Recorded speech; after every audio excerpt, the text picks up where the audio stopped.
Alright, today I'm going to be talking about the Perception Pescador Pro 100. It's a brand new kayak, 2016 from Perception Kayaks. I'm just going to kind of go over it briefly from bow to stern. I've got my front tank well covered up here with the mesh cover that comes with this, mesh bungee cover. The majority of this boat is all open hole design. There's not a lot of dry storage on the boat. If you come back here at the back, there's a large tank well. And the only dry storage on the boat, as you can see, is this 6-inch round hatch that opens up and you can store stuff underneath the boat there. And that runs the full length of the boat. It is kind of hard to get some stuff in. If it's larger in size, even your rods, it's kind of tricky to get those run up underneath your boat, but it is doable. Coming back, you've got this glove box compartment here that has been very thoughtfully designed for a battery to run your electronics. It's already pre-wired. The main thing with this boat is they wanted you to be able to rig it out without having to drill anything. So you can run your fish finder battery right in here, perfect size for that. If you look off the back here, there's two already pre-cut out notches here to run your cordage out of and run right down through this scupper hole. Underneath the boat, see if I can lift the boat up enough for you to see underneath there. There's actually a recessed scupper hole, and that is so that you can mount your transducer down there without having it hang below the boat or drag. Moving on back, you've got these awesome Yak Attack gear track system on both sides of the kayak. You can mount your fish rod holders or a cup holder, spot for your cell phone to mount.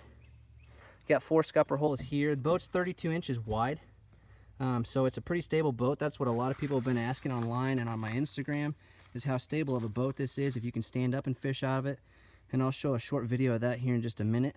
A buddy of mine, we actually went out this last weekend and went turkey hunting. We're in southwest Missouri here, and we both were actually able to paddle up the river, and we doubled on turkey. So we had this thing loaded down with gear and a couple of dead turkeys on the front, and we caught a mess of crappie and white bass too to go with it. But anyway, moving back here, we've got the high-low stadium lawn chair style seating. Super comfortable, easy to put into the high or the low position, held on just by one bungee in the back, a couple bungees up front on either side. There's a little spot for your tackle box to fit underneath this seat here. Super handy to do. The only thing is, if it's a real tall tackle box, you know, you definitely can't fit one underneath there. It gets kind of cumbersome.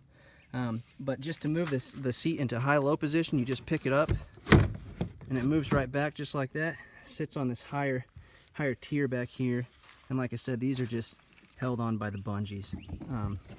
So that's super nice. Moving on back, you've got a paddle storage holder here on the side. It is only on the left side, so if you're pretty particular about which side you want that to go on, that can be kind of a pain.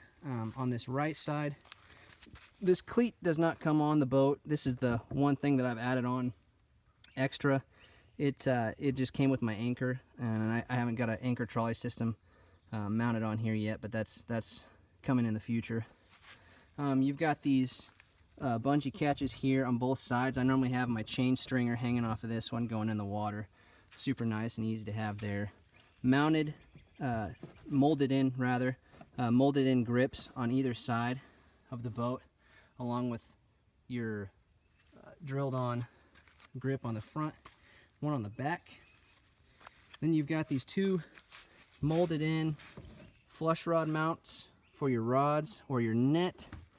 Got little clips back here that you can clip your rod or your net into as well. Make sure if you do end up flipping the kayak that you're not going to lose all your gear. The bungee system back here is super nice. Big tank well, fits your milk crate super easy. You could probably fit one of the bigger Yak Attack black packs in here too. I don't actually have one of those, so I couldn't say for sure, but your milk crate or 5-gallon bucket fits super easy.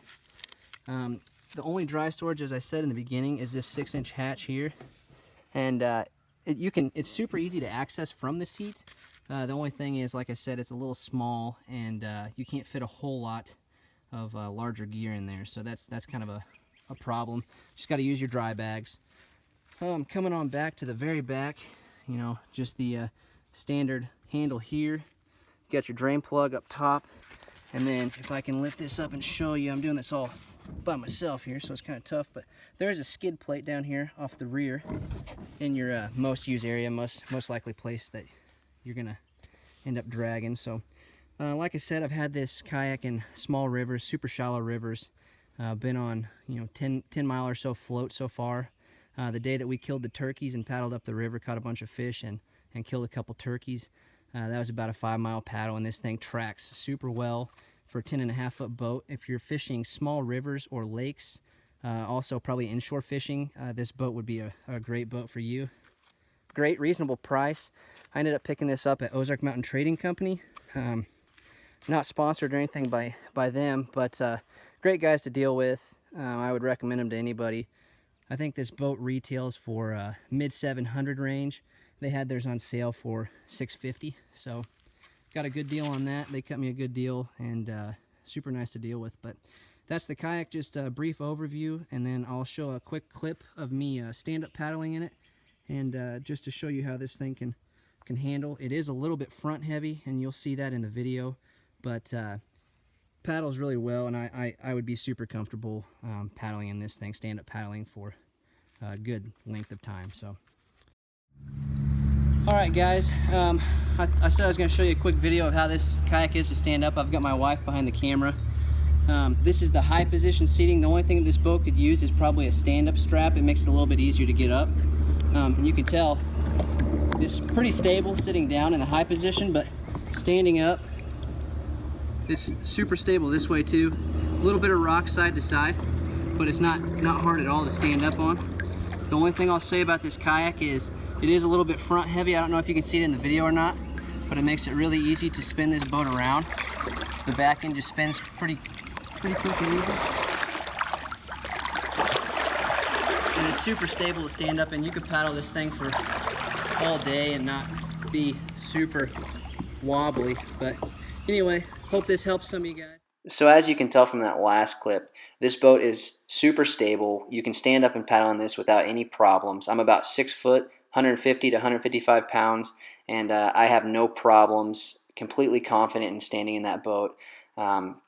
Gets you a lot better vantage point also whenever you're sight casting, checking out those fish that are surfacing up high. Hopefully this video cleared up some things, some questions for people, helped you. If you liked it, give me a thumbs up. You can subscribe and comment. Let me know what you like, what you didn't like, and if there's any videos in the future that you'd like to see. Overall, my impressions of this kayak is it's a great boat all around. Super cheap compared to some of your Jacksons or your Hobies. So it's, I guess, a poor man's kayak, but it's still super nice, well rigged out, well set up. Main disadvantage, I would say, is if you're looking for dry storage, this boat would probably not be for you. It's mainly open hull design. It's got plenty of spots to bungee down stuff, just not a lot of dry storage. But it is 10'6". It's 57, 58 pounds, pretty light. You can go in some small rivers and still have super good maneuverability. So anyway, hope you guys like this, and we'll be getting new videos up soon. Thanks.